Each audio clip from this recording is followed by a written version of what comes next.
Shoutout muna dito kay Katsakino Dokusin, Romeo Conchada at sa iba pa natin na mga regular na mga listener. Sa ngayon, ang report natin ito ng Barangay Ginebra ay kasado na para dito sa playoffs. At kung sino man yung makaharap nila, ready na. Pero bukod dyan, ito raw Ginebra ngayon ay kinukonsidera na i-trade na ang kanilang big man na si Ben Adamos dahil hindi naman ito masyadong nagagamit.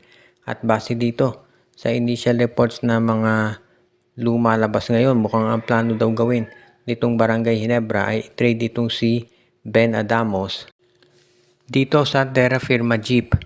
Kung hindi man sa Terra Firma, baka isosoli nila ito sa Northport.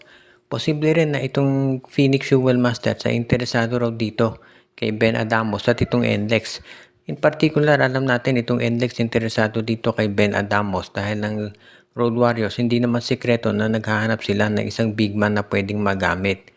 At ngayon nga, ito ang kinakailangan nila, itong si Ben Adamos na pwede nilang i-trade dito sa Barangay Ginebra. Ngayon, ang tanong kung sino naman ang ipapalit nitong Road Warriors dito para kay Ben Adamos. Well, depende na lamang yan kung anong mapagkakasunduan nila.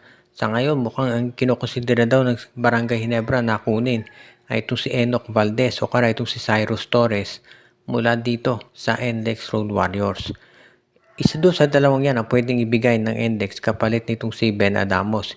Itong si Cyrus Torres, isa dito sa mga gumagaling na mga players nitong si Coach Jong Wichico at masasabi natin na surprise package ito at magiging magandang addition to sa Barangay Ginebra kung sakasakaling makuha nila.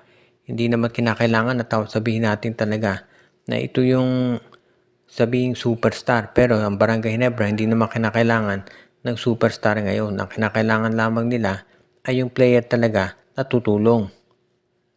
At itong si Cyrus Torres o kaya itong si Enoch Valdez, pareho yung mga role players na magiging maganda contribution at mayaambag dito sa Barangay Ginebra kapag nagkataon.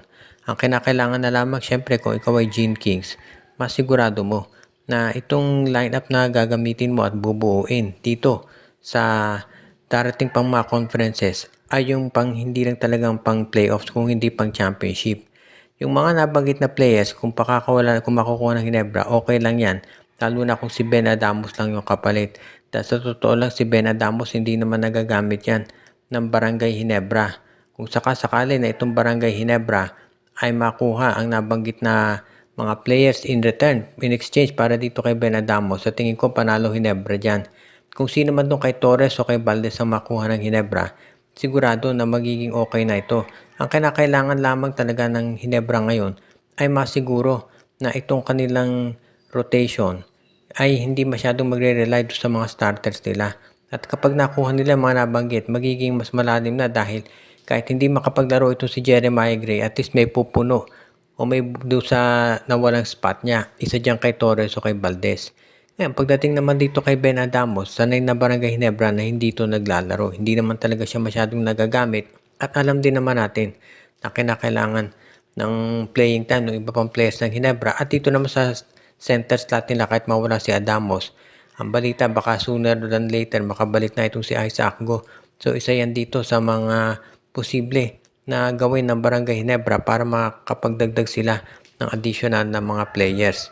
Ngayon, ang kinakailangan lamang kung ikaw ang Barangay Ginebra, dagdagan mo na lang yung sinasabi nating bench or rather yung pakikipag-negotiation dito sa lineup nitong NLEX para ma-approve agad.